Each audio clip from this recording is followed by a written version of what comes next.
Assalamualaikum and hi everyone. We are from Labubu Squad and today we will be presenting about the Tesla value chain analysis. Before we begin, I would like to introduce my team member who contribute to this analysis. We have Hafizah, Kamilah, Aina and myself, Zuhairah. To begin, what exactly is BCA? BCA is a strategic tool introduced by the Micro Portal in 1985 that help businesses to test their internal activities and identify areas to create a competitive advantages. So, why use BCA? BCA help businesses understand how value is added at each stage of operations, how they can optimize cost and improve efficiency, and enhance customer satisfaction by improving product and services. As we can see in this diagram, Portal's BCA consists of two key components which are primary activities and support activities. These activities are important because they determine how much value a company creates for its customers. The better a company manages these activities, the more efficiently it can operate, leading to the higher profit. Moreover, they also help in calculating the company's margin. To dive deeper into each of these activities and understand how their role in the business success, I will pass it over to the next presenter who will explain them in detail. Let's start the analysis with the list of primary activities. Primary activities are the activities that are directly related to the production and distribution of goods and services to the customers. There are 5 activities under value chain analysis, and the first one is inbound logistics. As mentioned in the case, Tesla produces for about 30% of their components in-house. And one of the major components produced is the battery because of the limited lithium resources. Therefore, this in-house production ensures the steady flow of raw materials for the production process.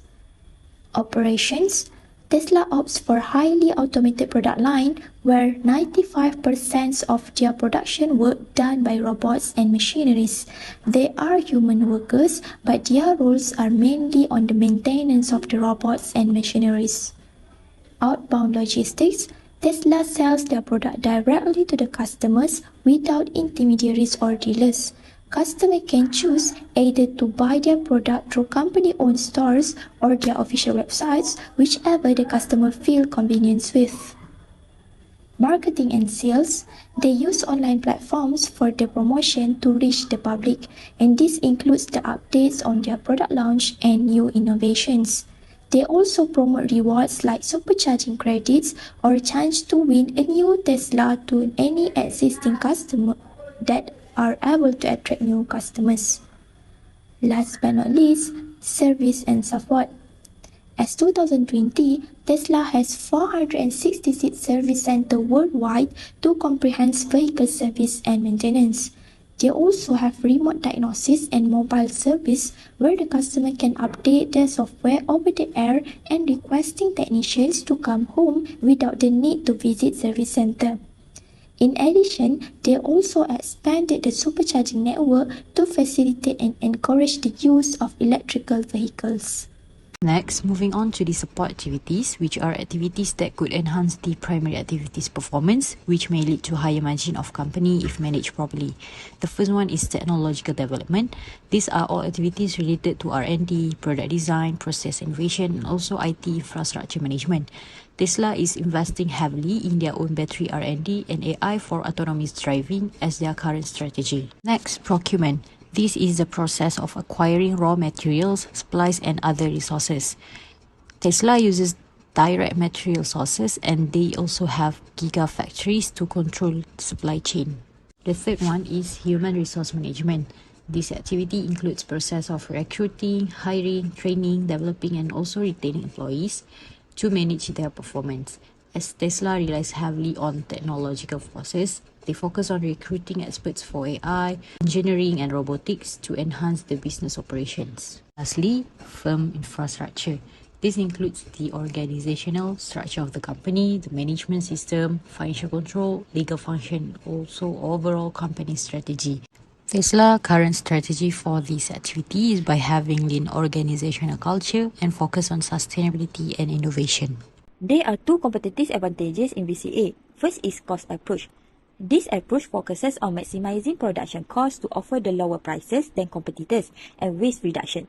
This approach aims to achieve cost leadership. But does Tesla follow the cost approach? The answer is no.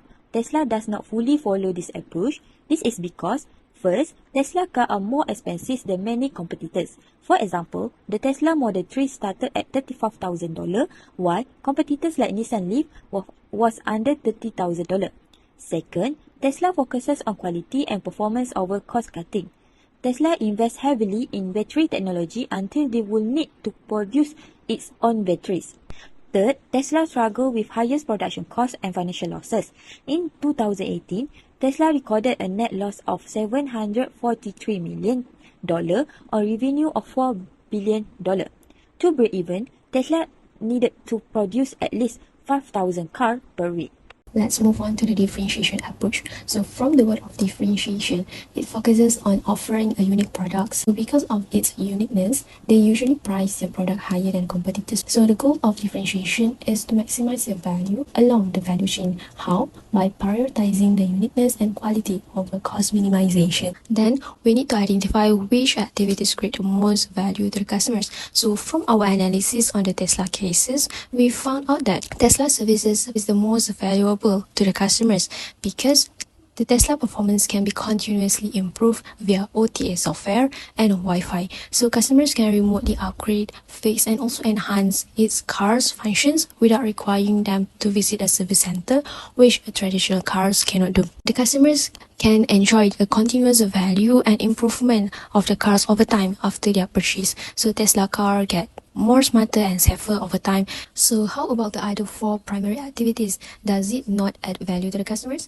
Although they are important in the Tesla value chain, but these four are not the most valuable primary activities compared to the services activity from a customer's perspective. So let's take a look at the operation. Even the Tesla business is highly automated and have a vertical integration business model, the customers are not directly impact or feel value to because they only care about the final product. They doesn't care about how the product is built.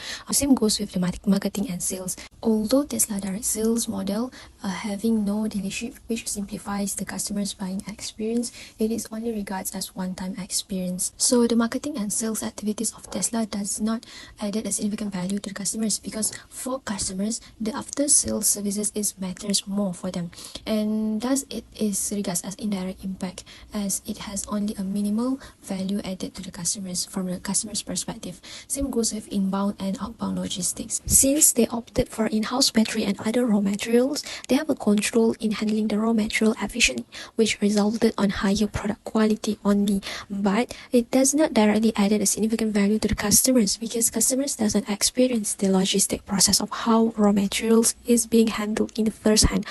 What customers is truly care is about how well the car performed, such as durability of the battery, the mile range, and also the safety of the drivers rather than how Tesla managed its supply chain. Lastly, as we know Tesla delivered the car directly through company-owned stores, it creates minimal value to the customers by providing a better customer experience by not dealing with pushy dealers, no dealer stress, and just a smooth process. Now let's look at the 4 support activities, and to highlight HR activities, firm infrastructure and procurement are operated in the background. Customers does not see them directly. What the customers truly experience is the result of the technology development, such as better software, battery life, and also unique features which fall under the technology development activities.